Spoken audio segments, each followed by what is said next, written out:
Salam, perkenalkan nama saya Rok Febianti Simamora dengan NIM 220110105. Saya merupakan mahasiswi aktif pendidikan agama Kristen semester 5. Grup C, saya membuat video ini untuk berkhotbah memberi tugas mata kuliah homiletika dari dosen pengampu Ibu Dr. Oleria Malau, MTH, firman Tuhan dari kitab Amos pasal yang ke-8 ayat yang ke-11 sampai 14. Demikianlah firman Tuhan. Sesungguhnya waktu akan datang, demikianlah firman Tuhan Allah, aku akan mengirimkan kelaparan ke negeri ini, bukan kelaparan akan makanan dan bukanlah akan air, melainkan akan mendengarkan firman Tuhan. Mereka akan mengembara dari laut ke laut dan menjelajahi dari utara ke timur untuk mencari firman Tuhan, tetapi tidak mendapatkannya. Pada hari itu akan rembah lesu, anak darah yang cantik dan anak-anak yang terunah karena haus, mereka yang bersumpah demi Asima dan demi Samaria, dan berkata demi Allahmu yang hidup dan hai dan serta demi dewa kekasihmu yang hidup, hai Besheba, mereka itu akan rebah dan tidak akan bangkit-bangkit lagi. Pernahkah saudara mengalami apa yang disebutkan dengan kelaparan dan kehausan? Pasti kita menginginkan supaya kita menemukan makanan dan menemukan minuman, tetapi apa yang terjadi ketika kita merasa lapar, ketika kita merasa haus? Tidak ada sesuatu yang dapat kita nikmati, tidak ada sesuatu yang kita dapat minum. Kita akan mengalami satu kondisi yang buruk. Hari ini kita akan membaca tentang topik, di mana topiknya tentang lapar dan haus. Lapar dan haus ini dimaksudkan bukanlah lapar dan haus secara jasmani, bukan lapar karena tidak ada makanan dan tidak ada yang minum, tetapi firman Tuhan hari ini bicara tentang lapar dan haus, karena kelaparan ini disebabkan oleh Tuhan, kelaparan akan kebenaran Tuhan, kelaparan akan kebenaran firman Tuhan, dan kehausan akan kebenaran Tuhan. Saudara, dalam pembacaan ini dikatakan bahwa sesungguhnya waktu Tuhan akan datang, yang dikatakan Amos 8, Amos sebagai nabi pada saat itu, satu peringatan 11 nubuatan bahwa kalau bangsa ini tidak akan kembali kepada Tuhan, maka sesungguhnya waktu akan ada kelaparan, akan ada kehausan, membuat kita yang menjadi kelaparan itu akan menjadi yang membuat kelaparan itu adalah Tuhan sendiri. Dikatakan Tuhan akan mengirim kelaparan ke negeri ini. Saudara, yang kita perhatikan pada bagian ini, ada yang terjadi ketika kelaparan itu datang. Dikatakan dalam ayat yang ke-12, mereka akan mengembara dari laut ke laut dan menjelajah dari utara dan ke timur untuk mencari firman Tuhan. Artinya mereka akan berusaha dengan sekuat tenaga dari ujung bumi ke ujung bumi, dari satu tempat ke tempat yang lain dengan satu ketujuan, supaya mereka menemukan kebenaran firman Tuhan. Dapatkah saudara bayangkan satu kehausan atau satu kelaparan akan firman Tuhan? Ketika kita mengalami kelaparan dan kehausan secara jasmani, kita akan mencari, apalagi kita mengalami apa yang disebutkan secara rohani.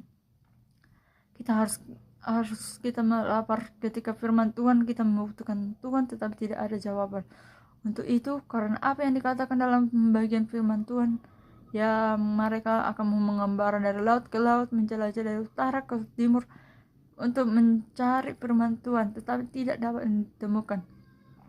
Waktu kita sudah terlambat. Tuhan telah memberikan kesempatan kepada bangsa Israel. Kalau kita membaca bagian terdahulu, nabi-nabi telah berbicara, ya kalau kita lihat mereka telah berbicara tentang kebenaran firman Tuhan. Tetapi bangsa Israel, umat Tuhan itu menolak. Telah menyanyiakan kesempatan di mana Tuhan telah memberikan kepada mereka firman Tuhan. Pada waktu itu melalui saudara nabi-nabi, tapi mereka tolak.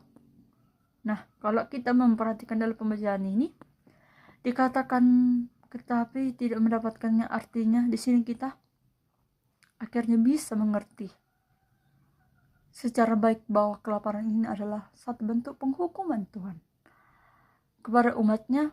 Penghukuman Tuhan kepada umatnya artinya Allah yang mereka cari, ya Allah, firman Tuhan yang mereka cari tidak mereka temukan, karena Allah telah menarik diri, Allah telah berdiam.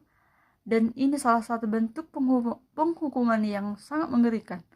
Kalau kita membaca di dalam 1 Samuel pasal 3 ayat 1, misalnya ketika Samuel itu mulai besar dalam didikan iman Eli pada waktu itu, kejahatan demi kejahatan, tetapi oleh opini dari Pinesias dan bangsa Israel yang melakukan penyembahan berhala, menyembah patung, apa yang terjadi dikatakan pada waktu itu penglihatan dan firman Tuhan jarang mengapa mereka berdosa dan kejahatan bangsa Israel. Allah menarik diri, Allah menyembunyikan diri sehingga tidak ada lagi kebenaran, sehingga tidak lagi pertolongan. Demi pertolongannya akan mereka alami, dan kita pada waktu itu mereka akhirnya mengalami kekalahan demi kekalahan dari bangsa Palestina. Meskipun mereka mencoba memakai tanda-tanda kehadiran Tuhan tak dibutuhkan di tengah-tengah mereka, tetapi itu tidak cukup untuk membuat kehadiran Tuhan hadir di tengah mereka. Allah menarik diri. Ini pengalaman-pengalaman yang terjadi menerus, pengalaman-pengalaman yang menjadi terus menerus terjadi dalam perjanjian lama. Kita juga kita dibandingkan dengan Yeskiel 7 ayat 26 dan dalam Nabi Mika pasal 3 ayat 34. Salah satu bentuk itu yang sangat mengerikan adalah ketika hai Tuhan berdiam diri, ketika Tuhan menyembunyikan diri, ia tidak lagi ada pertolongan, tidak ada lagi sesuatu yang dapat diharapkan oleh Tuhan. Pada waktu itu mereka tidak dalam satu kondisi kegelapan, dan kita memahami ketika kita membaca akhir dari kitab Nabi, Meleaki Tuhan akhirnya berdiam diri berkurang lebih 400 tahun sebelum kitab Matius, di mana kehadiran Tuhan Yesus Kristus sebagai Tuhan dan Juru Selamat kita, di mana Tuhan yang di mana firman yang menjadi manusia itu hadir kembali menolong mengunjungi umat Tuhan. Pada waktu itu kita lihat saudara, satu kondisi kelaparan akan kebenaran firman Tuhan. Kalau kita coba membandingkan dengan kondisi kita hari ini, saudara, itu bisa terjadi, bisa jadi tercantik sampai hari ini. Ya, bukankah semua yang terjadi hari ini yang kritis kemudian semua hal yang kita alami hari ini juga merupakan salah satu pelajaran yang penting untuk kita. Banyak gereja yang akhirnya tidak ada lagi fungsi sebagaimana mestinya. Umat Tuhan tidak lagi dapat berkumpul, tidak lagi dapat memiliki waktu bersama untuk mendengarkan firman Tuhan.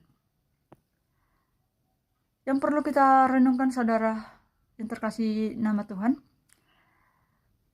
adakah kondisi ini membuat kita untuk berdiam diri, dan kondisi ini membuat kita untuk terus mundur? Ada satu di masa umat Tuhan mengalami kekeringan, ada satu di masa umat Tuhan mengalami kelaparan.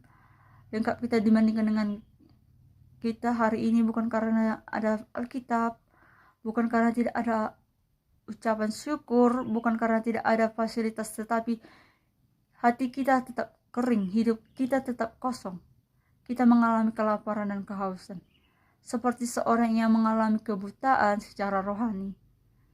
Kita mungkin membaca Alkitab tetapi tidak memahami, tidak mengalami sesuatu yang tidak lagi mengalami akan kebenaran firman Tuhan dalam hidup kita.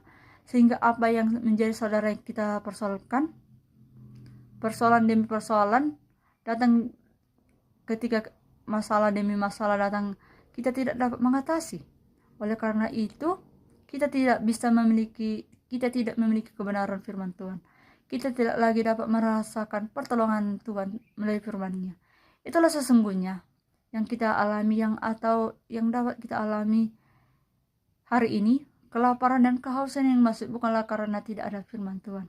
Bukan tidak ada Alkitab yang kita sering baca, tetapi tidak ada satu kuasa, tidak ada satu hubungan kita dengan Tuhan, sehingga semua yang kita lakukan kelihatan hanya sesuatu rutinitas setiap hari, sesungguhnya sesuatu yang kita sia-siakan. Kalau kita lihat saudara-saudara yang terkasih nama Tuhan, apa yang penyebab kelaparan dan kehausan itu, kita lihat dalam ayat yang ke-14.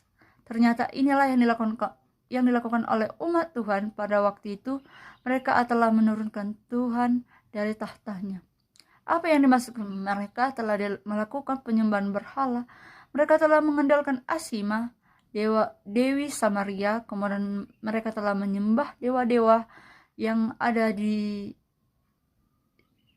dan mencoba takut saudara dan besi abas. Sesungguhnya pada mulanya kalau kita baca dalam konteks perjanjian lama adalah tempat kehadiran Tuhan, tetapi sekarang tempat itu menjadi tempat penyembahan berhala. Inilah saudara yang kita bisa pelajari apa akibatnya. Sesungguhnya sangat tragis penyembahan berhala yang bisa jadi tanpa kita sadari. Kita lakukan hari-hari ini ketika kita menggantikan kedudukan Tuhan, ketika kita mulai menurunkan Tuhan dari tahtanya dengan Tuhan kita yang lain, ketika kita mulai menyamakan Tuhan dengan segala Tuhan lebay. Sebenarnya kita catat adalah begitu banyak Tuhan bisa jadi itu pekerjaan saudara. Bisa jadi itu kesenangan saudara, bisa jadi juga segala sesuatu yang saudara cintai selain Tuhan akibat sangat mengerikan. Sebagai kalimat penutup dikatakan, mereka itu akan rebah dan tidak akan bangkit lagi. Kita sesungguhnya memuji Tuhan karena Tuhan, firman Tuhan ini menjadi peringatan untuk kita hari ini, supaya kita melihat bahwa kebenaran firman Tuhan ini tetap relevan untuk kita, sehingga kita tidak mengalami apa yang disebut dengan kelaparan dan kehausan. Secara rohani, kiranya video singkat ini bisa menjadi berkat Tuhan Yesus Kristus. Amin.